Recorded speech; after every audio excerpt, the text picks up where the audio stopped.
Bonjour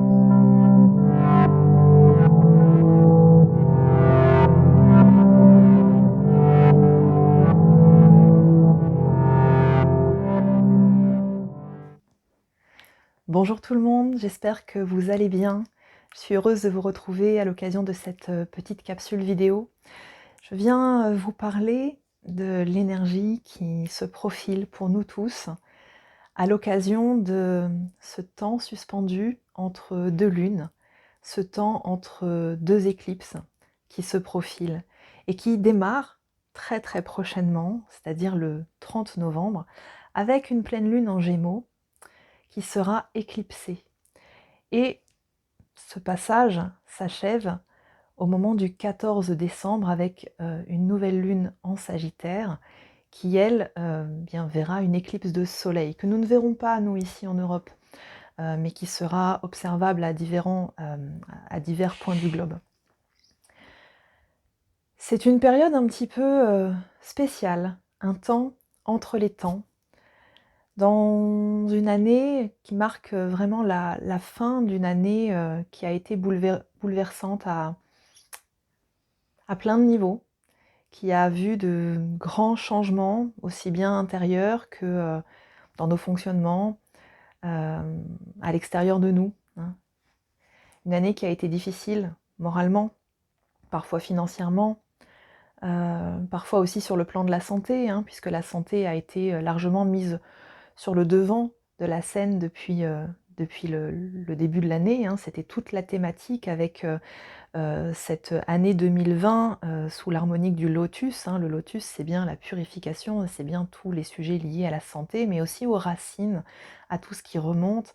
Et on a beaucoup travaillé tout au long de l'année ensemble sur les karmas atlantes, les karmas stellaires aussi, de tous ces nœuds qui sont venus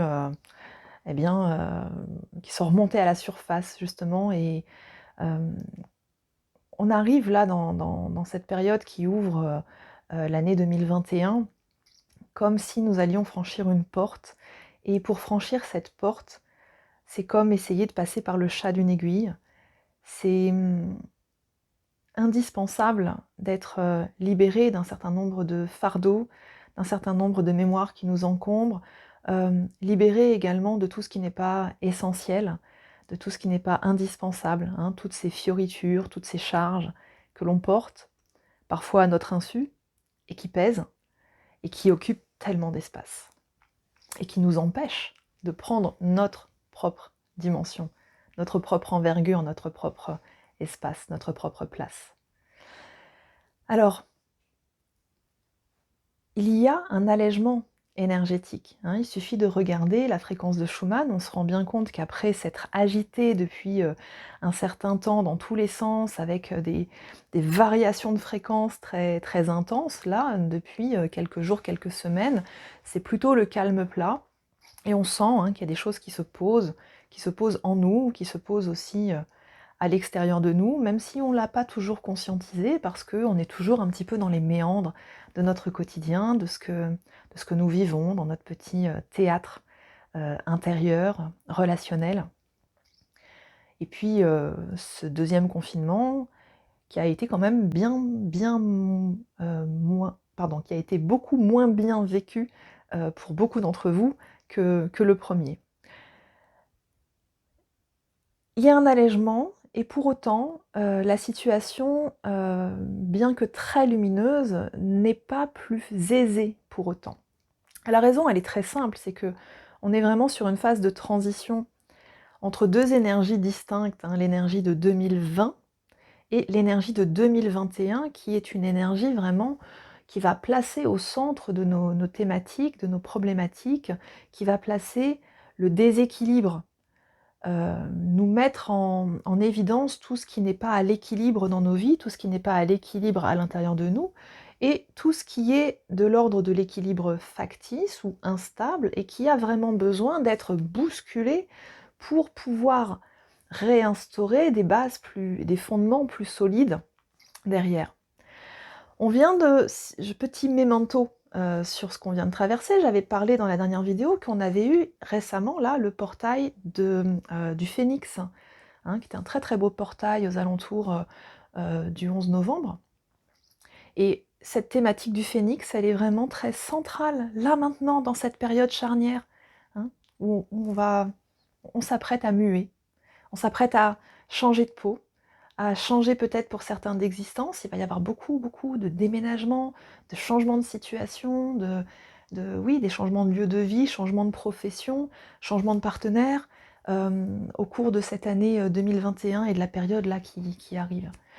Alors, c'est comme une espèce d'immense lumière qui descend au moment de ce portail d'éclipse, mais qui est tellement lumineuse que finalement, elle occulte tout.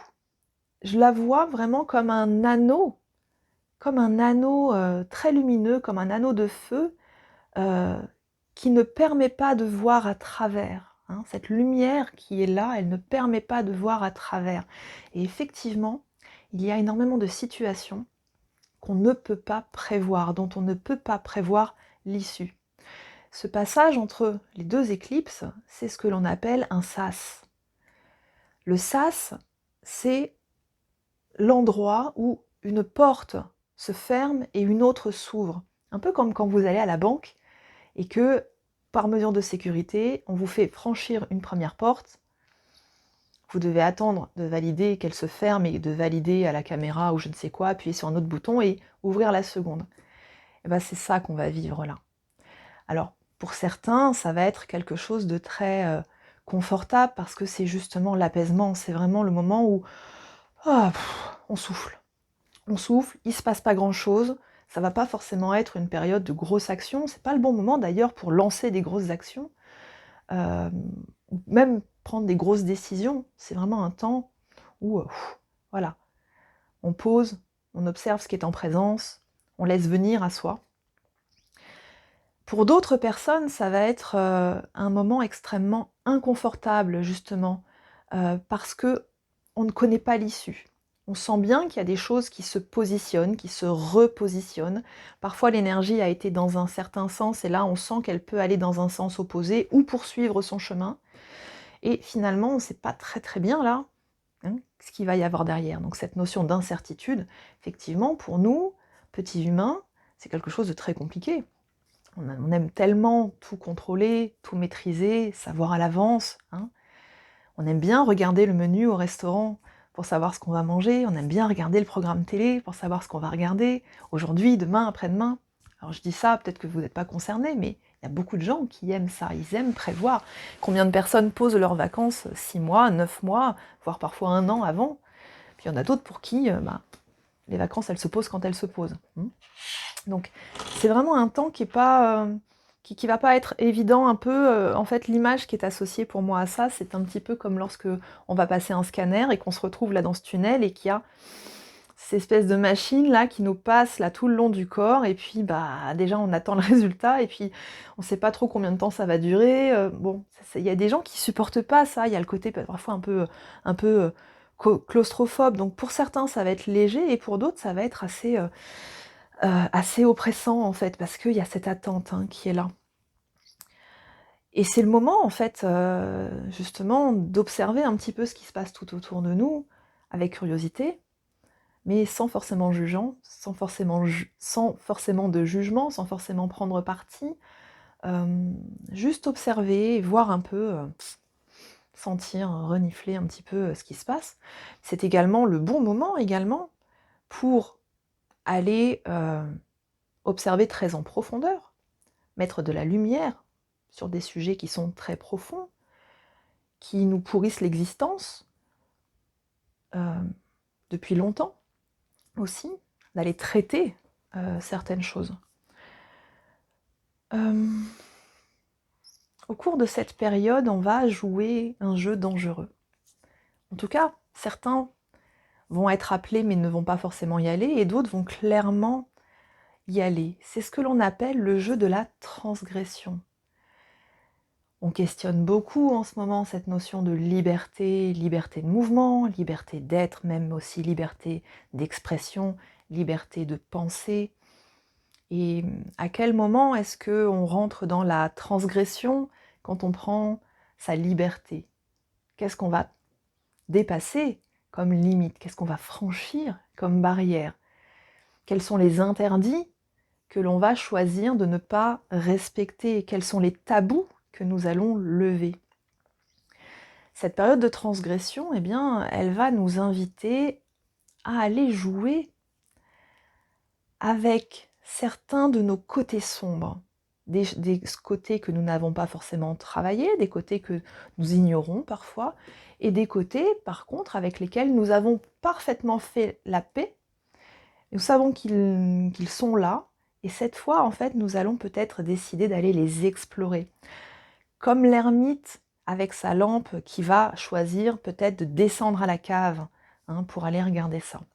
Alors, jouer avec certains côtés sombres, ça va permettre de sortir d'un jeu théâtral dans lequel le rôle qui nous est attribué, ou que nous nous sommes nous-mêmes attribués, n'est peut-être pas le bon rôle, n'est peut-être pas la bonne fonction, n'est peut-être pas le bon masque que l'on porte non plus. Alors ça va venir nous questionner et il va y avoir cette espèce d'envie, parfois avec urgence, de dire « Hé, t'as vu qui je suis ? Tu l'as pas vu jusque-là, je te l'ai pas montré, mais tu vas voir que je sais être rebelle, je sais être désobéissant, je sais transgresser, je sais sauter la barrière aussi. Si ça te plaît pas, c'est pareil. Hein. Le gros mantra du moment, c'est inspire, expire, je m'en bats la coquillette. Et ben, ça va vraiment être ça. Par contre, il va falloir assumer les conséquences. C'est-à-dire que quand je parle de jouer, eh bien, il va falloir accepter que dans certains cas, on puisse être dévoilé. C'est pas exactement le mot que je cherche. Bon, c'est pas très très grave, mais qu'on soit mis à nu en fait, que les gens puissent voir clairement dans notre jeu aussi. Par rapport à cette notion de justement de transgression et d'assumer les conséquences, il va falloir être très très vigilant aussi à notre communication. Parce que c'est comme un enfant à qui on interdit de dire des gros mots et qui à un moment donné va vous balancer un gros « et putain de merde !» Il transgresse quelque chose. Parfois, il ne sait pas d'ailleurs qu'il n'est pas tout seul. Et puis, quand il le fait, il a du mal à assumer la conséquence de se prendre une gifle ou une punition. Et pourtant, c'est bien ça qui se passe. C'est-à-dire que oui, certes, il a réussi, ça l'a libéré quelque part, et puis il a envoyé un message fort. Mais d'un autre côté, la conséquence descend. Pour nous, ça va être pareil. Y compris dans la communication, dans notre manière de nous exprimer. J'avais parlé il y a quelque temps des erreurs de routage. Alors je crois que c'était pendant l'été, de faire attention à exprimer sa colère à la bonne personne. Ou de faire attention lorsque quelqu'un nous exprimait sa colère, de pas toujours le prendre de manière personnelle et à son compte. Là, on est encore dans la thématique, mais avec cette notion un petit peu de choses cachées qui se passent un peu dans les intrigues. Et donc, il est possible que l'on reçoive des courriers qui ne nous sont pas destinés et qui pourtant mettent la lumière sur une situation que l'on ne comprend pas. Erreur du facteur, erreur de mail, entendre des conversations qui ne nous sont pas destinées. De la même manière, de faire attention aussi à tout ce que nous émettons, d'être bien attentif à la manière dont nous l'émettons et à qui nous l'envoyons également. Alors, ceux qui sont très adeptes des réseaux sociaux, etc., faites attention à qui vous envoyez certains messages aussi, parce que parfois, une erreur, c'est vite fait, c'est très très vite fait. Alors, dans mon passé de community manager, ça c'est une thématique dont on rigolait beaucoup entre nous, parce que quand on est community manager, on a souvent à gérer les réseaux sociaux de plusieurs entreprises, y compris les siens. Et ça peut arriver parfois que le community manager, en fin de semaine, en fin de journée, se mélange un peu les pinceaux et balance une grosse blague sur Twitter ou Facebook, et que en fait, il a oublié de se déconnecter du compte de l'entreprise et qu'il pense être sur le sien. Alors, s'ils s'en rendent compte tout de suite, il n'y a pas de souci, on efface, voilà, mais parfois il y en a qui s'en rendent pas compte en fait, et ça peut vraiment être assez gênant, hein, pour l'entreprise. Donc attention à ça, attention à ça.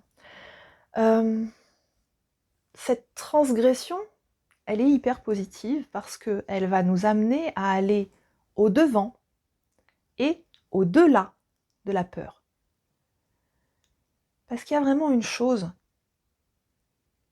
dont nous devrions nous extraire pour pouvoir franchir cet anneau de lumière, c'est la peur. Parce que la peur, elle nous induit des comportements qui ne sont pas toujours justes, pas toujours adaptés.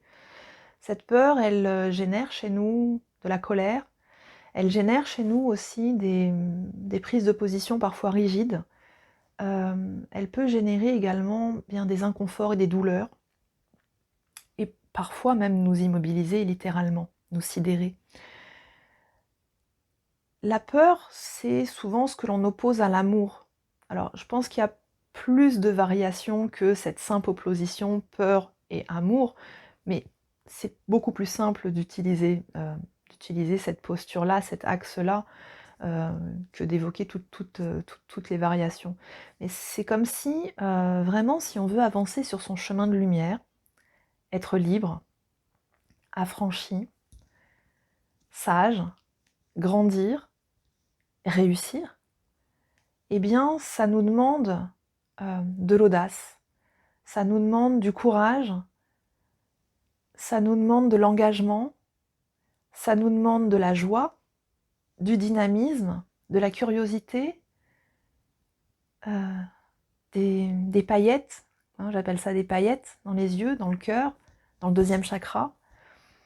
Et pour que tout ça, ça s'allume, eh bien, on a besoin justement de s'affranchir de la peur. Et être libre, c'est ne plus avoir de contraintes, ne plus avoir de peur. Bien souvent, les contraintes, il y a des contraintes qui sont des contraintes externes, mais qu'on a choisies aussi, hein, qui sont des règles qui doivent être suivies un petit peu par tous, notamment par exemple quand on travaille dans une entreprise, il y a des règles qui s'appliquent à tous, hein. Les horaires, quand on est au service du public, c'est une contrainte, mais je dirais que ça ne nous empêche pas d'être totalement libre en fait, hein, quand on sait que cette contrainte, elle permet de faire autre chose, et finalement c'est pas le plus important. Par contre, les contraintes que l'on s'impose à soi-même, tous ces moments où on s'empêche de dire, d'agir, même parfois de ressentir, eh bien ça nous empêche d'être libre et de toucher du doigt le bout du doigt de Dieu. Donc sortir de la peur, un sujet central, central, central. Sortir de la peur, c'est aussi s'extraire de la colère. Et donc, le conseil, pour passer cette période, il est le suivant. La première chose, c'est de vous dire que si la situation est compliquée, qu'elle est instable, qu'elle est incertaine, qu'elle est inconfortable, dites-vous que cela va passer. Il y aura forcément une résolution. Même si, de prime abord, cette résolution ne semble pas être la solution la plus douce, la plus facile, celle que l'on souhaite, soyons suffisamment confiants pour nous dire que nous avons toutes les ressources en nous pour nous en sortir, que nous avons toutes les ressources en nous pour nous adapter, et que, dans le grand plan de notre existence, eh bien, tout est juste.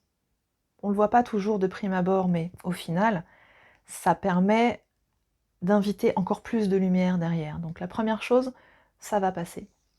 La seconde chose, et je vais être assez ferme là-dessus, c'est de vraiment vous extraire de tout ce qui vient jouer avec votre peur. On coupe la télévision, les informations, on coupe un peu les réseaux sociaux, avec toutes les matrices manipulatrices, notamment, hein, qui viennent jouer sur la peur. Alors dans les grands sujets qui en ce moment, vaccin obligatoire, pas obligatoire, sous contrainte, virus, transmissible, moins transmissible, déconfinement, avec danger, sans danger, risque de reconfinement. Bon, ça c'est l'actu, c'est pas très globe, crise sanitaire, crise économique. Ok, tranquille. Ici, maintenant, il se passe quoi? Vous êtes en train de regarder cette vidéo, vous respirez, vous êtes dans votre corps. On n'est pas en train de vous mettre un couteau sous la gorge pour attenter à votre vie. Ça va, hein, ça va. On revient à l'ici maintenant. On coupe, on arrête d'alimenter tout ce qui nous fait peur, tout ce qui vient aiguiser nos sentiments négatifs. On arrête de se laisser manipuler aussi par ces choses-là. On laisse tout ça. Si on reste dans sa bulle, dans son cadre, on se rend compte que dans son cadre à soi, ça va la plupart du temps. On a chacun nos petits trucs. Je dis pas le contraire. Tout le monde dans son quotidien peut avoir des situations conflictuelles, douloureuses, inquiétantes. Ok, déjà rien que ça, rien que cette situation, ça suffit. On n'a pas besoin de s'en mettre davantage sur le dos. Et même face à ces situations, il est possible de trouver un espace en soi qui est confiant, qui se dit que, allez, ça va aller. Souvenez-vous toutes les épreuves que vous avez franchies, et pourtant vous êtes toujours là. Faites confiance dans le fait que ces épreuves qui sont aujourd'hui là, présentes, vous allez les traverser. L'univers, la source, ne vous donnera jamais une épreuve que vous n'êtes pas en mesure de traverser. Mobilisez vos ressources.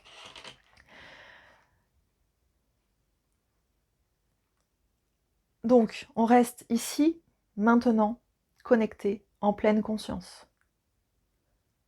On accepte de ne pas tout maîtriser, de ne pas tout contrôler, de ne pas tout savoir, de ne pas tout connaître. On se laisse porter.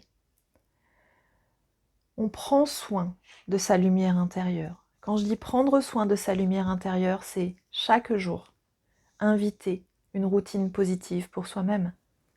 Qu'il s'agisse d'écrire, d'aller se promener, de méditer, de se papouiller, peu importe, de faire un câlin à son chat, son chien, de s'amuser avec ses enfants, de passer un coup de téléphone à un copain, une copine. Nourrissez cette lumière intérieure, et cette lumière intérieure, elle se nourrit aussi en prenant soin de soi, mais aussi en prenant soin des autres, parce que lorsque l'on prend soin des autres, on s'oublie un petit peu, et ça nous amène tellement de joie. J'ai fait cette rencontre hier avec un petit duo d'ânes. Je me suis approchée, ils se sont approchés, on s'est caressé, on a échangé, chacun dans son langage. Qui a donné quoi à l'autre? Probablement que c'était un échange, et ce partage, ce moment qui a duré, je ne sais pas, peut-être 4, 5, 7 minutes, j'en sais rien. J'étais juste là, à ce moment-là, connectée à cet instant présent, dans ce partage. Je prenais soin de ces ânes et ils prenaient soin de moi en même temps. Et à ce moment-là, tout s'est illuminé. Le monde extérieur a à la fois cessé d'exister et en même temps est devenu immensément beau et paisible. Voilà. Et ça, alors du coup, je sais qu'ils sont pas très loin. Ils sont à peu près 800-900 mètres de chez moi. Mais je sais que dès que j'ai terminé de tourner cette vidéo, je vais retourner aller voir mes copains. Et ça fait du bien. C'est rien. Ça, c'est des petites routines qui ne demandent pas grand-chose, mais ça permet de réchauffer tellement l'intérieur, d'être tellement dans sa lumière, que voilà, c'est important. Donc prendre soin de sa lumière intérieure.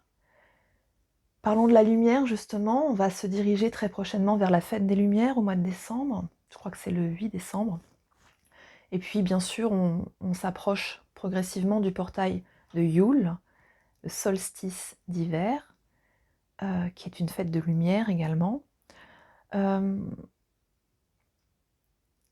lumière est vraiment là.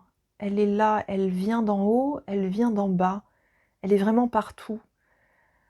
Je vous invite à essayer de vous connecter à ça, la ressentir dans vos cellules, dans votre corps, dans votre cœur.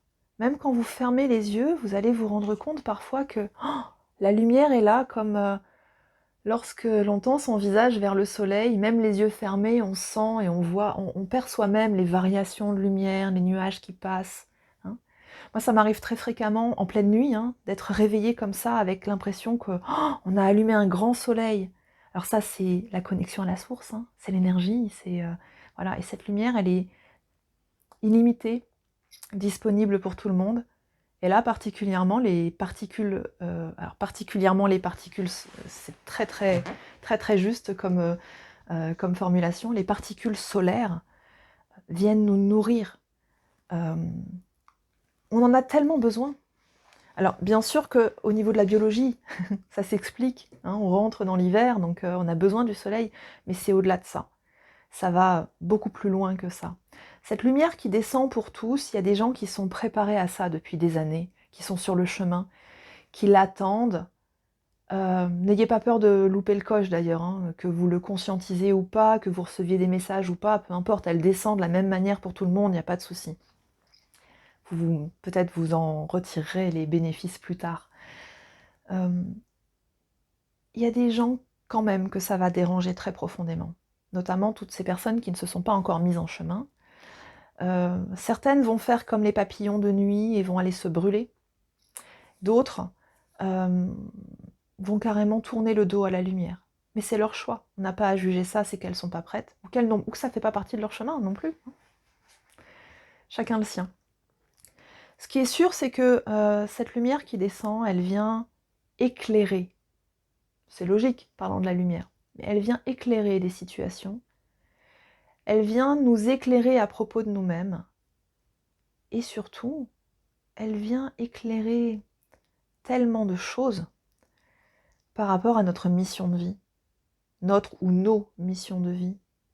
Moi, j'ai reçu une information il y a très peu de temps sur ma mission de vie. Je la connais, ma mission de vie. Je sais ce qu'elle est. Je sais que là, je marche dessus quand je suis avec vous en vidéo, quand on fait les soins, quand on fait plein d'autres choses. C'est la mission de vie. Et là, en fait, ils m'ont donné une information sur la mission de vie au pluriel. Ce fameux fil rouge qui nous conduit d'incarnation en incarnation et de pourquoi on choisit toutes ces incarnations successives, quelle est la finalité, à quoi ça sert aussi, tout ça. C'est chouette de le savoir, c'est chouette aussi, surtout de pouvoir après agir par rapport à ça. Hein. Donc soyez bien à l'écoute de tous ces signes qui vous sont envoyés. J'avais une dernière chose à vous dire. Parlant du phénix, on a quelque chose avec le système d'éclipse là. Une porte se ferme, une autre s'ouvre, comme si certaines choses étaient appelées peut-être à brûler ou à renaître. Ce qui est certain, c'est que des cycles de phénix, on en connaît tous dans notre existence, et puis même au niveau de l'humanité, il y a eu des passages comme ça. Bien sûr que ce qui vient en premier à l'esprit, c'est ce fameux mythe de l'Atlantide, hein, cette civilisation qui, à plusieurs reprises, s'est éteinte et s'est reconstruite. Ce qui est certain aujourd'hui, c'est que ce phénix-là n'est pas en train de renaître entre les éclipses. Il est en train d'attendre un petit peu. Pourquoi ? Parce que il a besoin que vous compreniez que mourir et renaître, brûler et renaître, pour ce cas-là, au niveau global, au niveau collectif, signifie renaître autrement, dans une autre version, sous une autre forme. Si on continue de brûler et renaître à l'identique, alors on reste toujours dans cette roue infernale, inconfortable, qui ne fait avancer à rien. Voilà. Donc soyons créatifs, soyons inventifs. Le feu au niveau du deuxième chakra, c'est important de le maintenir, c'est important de l'alimenter tous les jours. Tous les jours. Voilà. J'espère que cette vidéo vous aura accompagné. Il est temps pour moi de la terminer parce que la lumière vient de s'éteindre, vous voyez, hein. Merci les guides. Merci le timer divin. Je vous embrasse du fond du cœur. Je ne sais pas si j'aurai l'occasion de vous proposer une nouvelle vidéo avant la Noël. j'essaye en tout cas d'aller dans ce sens-là, de pouvoir vous accompagner du mieux possible au quotidien. Si vous avez des questions, posez-les dans les commentaires, on en discute. Et puis dans tous les cas, les compléments d'information arrivent sur Insta, sur Facebook, dont vous trouverez les liens dans la bio et dans les commentaires en dessous. Voilà, je vous embrasse très très très très fort. Prenez soin de vous, prenez soin de vos proches et accueillez la lumière avec confiance.